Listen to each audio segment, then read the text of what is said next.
Hello, funny people from my channel.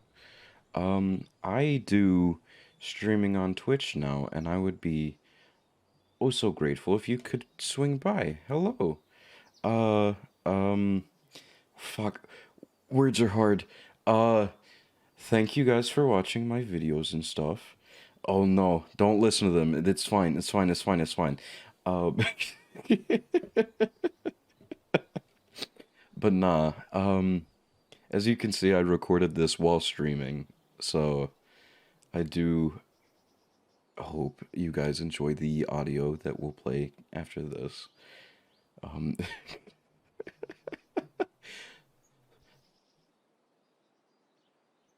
okay. Anyways, I will probably be live the moment this goes up, so uh, come check it out if you want. Bye bye.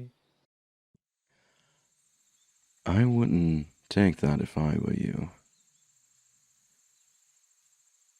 I didn't mean to startle you. Sorry for that.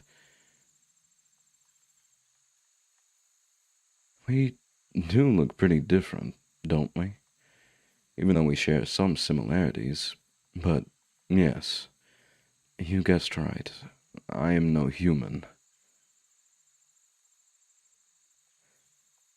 Yes, I am one. But I take it you're not a very big fan of elves.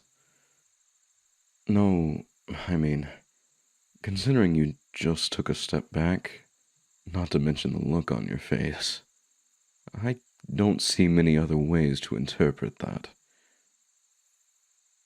Well, in any case, the plant you're holding in your hand is water hemlock. Now, unless you intend to use it for what is. I'd say be careful of the things you take home. That is most definitely not cow parsley.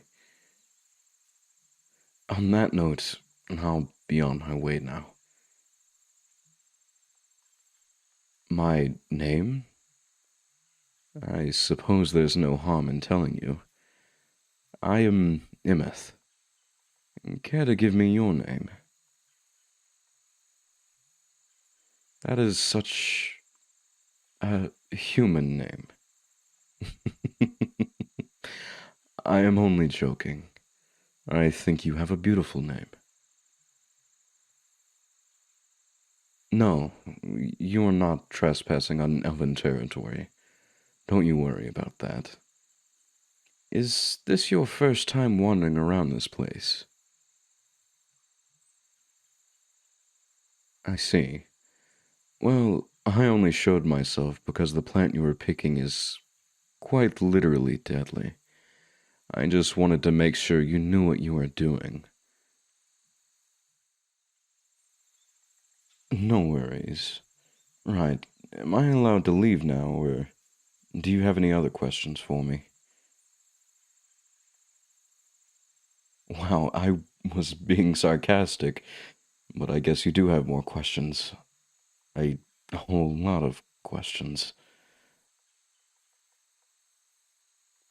It does not really bother me. Not as much as it surprises me, at the very least. Well, only 2 minutes ago, I thought I would for sure have to wait for the planets to align in order for me to hear your voice. But now there's no stopping you. It does make sense, now that you know you're not in any danger. I mean, I heard the stories that the people of your village tell about my people. Humans really are fun to tease. I am only joking again. I understand. I really do. We all have our expectations about things and people. I've seen and heard my fair share about what humans are like, and to be completely honest, you don't really fit in with any of what I've heard. For instance, I heard that humans were pretty aggressive and hostile even among themselves. but that their hatred towards other species, especially intelligent ones, goes beyond what's imaginable.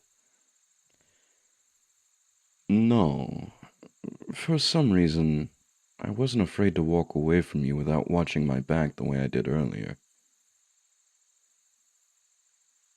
Your turn. Tell me a story or something you've heard about the elves. I think I've heard most of them, but go ahead. Perhaps I'll add something new to the already long list of those.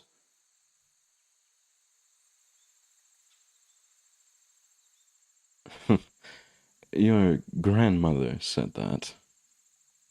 No, we do not hold rituals to curse the human race with incurable illnesses. That really was an interesting one.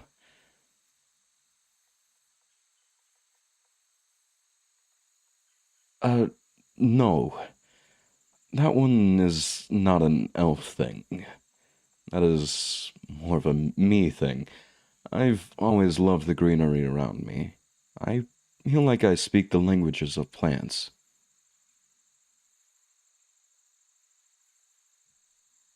Elves are very much capable of performing magic, but what I have with plants is not much of a power, not as much as it is a passion.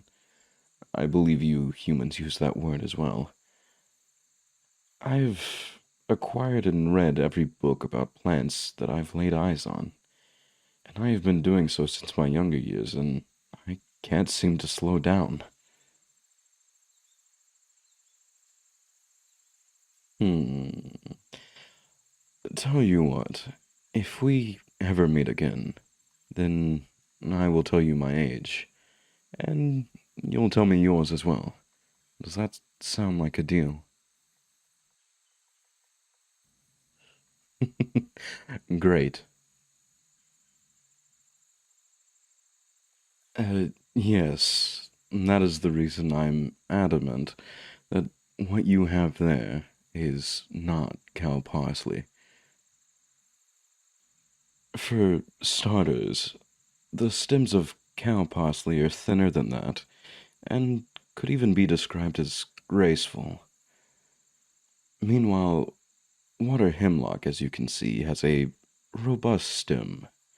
Besides, cow parsley shouldn't have those purple blotches. I do know a place where cow parsley grows. It is not very far from here. I can guide you there if you'd like that. Right this way, then. What is it that you need this plant for, if I may ask? I see. I'd say celebrate is a strong word for it, but no. Us elves do not celebrate Sawan. If I'm not mistaken, your grandmother will prepare and give the herbs she sent you to gather for her as an offering for the gods and fae.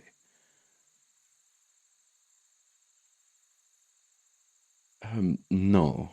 We do not need to give these offerings since we are part of the creatures. Humans try to keep at bay during Samhain, when the veils between worlds are thinner. Well, do you remember what I said earlier about me choosing to show myself to you? That is because, thanks to our magic, we can walk among you, yet you still wouldn't have the slightest idea we do. In fact, our village is quite close to yours, but we made sure no human could ever stumble upon it accidentally. And it's the same for all other creatures that humans know about just enough to fear. I am not very knowledgeable in history, but I believe that ages ago, humans came to understand that around a certain time every year, extraordinary things happen. Well, extraordinary for humans, that is. Yes, we do use magic to hide our presence from humans, but during Samhain, as your people decided to call it, none of it works. I mean, we can still do magic, but no matter how hard we try, none of our cloaking spells work. Actually, according to our old ancient documents, there were wars waged by humans against us, against all of us. Apparently, they lost all of them. While humans surpassed elves in numbers by far, their odds were still bad. You are correct. Waging a war against all other magical creatures at the same time was what led them to their doom. After that, when humans tried to take us down one race at a time, they still failed. Because we understood that once they'd be over with one, they'd go after another. So the rest of the races decided to join forces against your people. But that was centuries ago, from what I read. I think so as well. I mean, humans had to cut their losses at some point. What I think is sad, however, is that they decided to isolate themselves instead of opening up to the rest of the world and getting to know what lives around them. They lost, but they still held on to their ways to the end. Humans refused us no matter what, and they only instilled fear in their children about us. In the end, my ancestors, as well as other races, decided to avoid conflict altogether by staying hidden and stopping all attempts at communication. Ever since then, humans give all sorts of offerings and remain locked in their homes during Sawan. So, yes, that's how Sawan, as you know it, came to be. True, it does mean that elves used to cloak their presence even before the wars ever happened. Looking at it from that angle makes me empathize with humans back then. It certainly mustn't have been easy, walking out one night to find an entire village has appeared out of nowhere at your doorstep. Still, a lot of lives were lost, and I think there were other ways to deal with the situation other than waging war like they did. Here we are. Now, this is cow parsley. Yes, and you can see that one has a darker shade of green, while the other has a paler one too.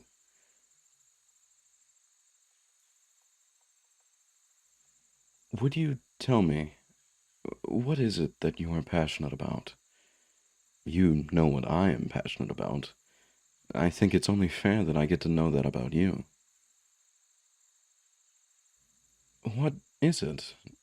Did I say something wrong? You just seem very uncomfortable all of a sudden. Is that so? Wow. No, I guess I didn't really expect that. Magic is part of my everyday life, but for a human, magic is uncharted territory. As far as I know, your kind has been very hush hush about this topic, almost like speaking the word magic would curse them. I never thought I'd live long enough to hear a human admit they not only study and search, but try to practice magic as well. But now that I think about it, even though you did look scared when you realized what I was, had another human walked in your shoes, they probably would have run for the hills instead of staying when you did. So, it is true then. Practicing magic for humans is prohibited and punished by death. I was wondering how you didn't jump at the opportunity to ask more questions about magic when I said I could use it. But now I understand your apprehension. Well, I did spend our entire walk rambling about how your people feared and fought everything that was foreign to them. But I am glad I gave you the courage to speak your mind out loud. I must say, You taught me something new about humans, too. I learned that humans possess individuality as well. You don't all share the same traits, which makes sense considering you war among yourselves and all. I am ashamed to admit it, but I did look down upon your race and thought I could lump all of you into a small number over generalized groups. I am really sorry for that. I am also sad to say the day is nearing its end. Nothing good comes from ambling through this forest at night. Not for a human, at least. You should start heading back to your village. You have a favor to ask of me. If I can, then sure thing. Do tell. I thought you'd ask that. I would have really liked to help you, but oh, please don't give me that pleading look. How can a simple look be this devastating? All right. Even though sneaking scrolls and books out of our village will not be an easy task, it shouldn't be the end of the world either. I'll see what I can do. Don't thank me. I haven't done anything just yet. Yes, of course we can meet again. I did promise I'd tell you my age in our second meeting, after all. No, not tomorrow. I can't bring what you asked of me tomorrow. I will need planning and. Oh, you just want to see me. Well then, sure. Tomorrow it is. Same time, same place. Right. See you then.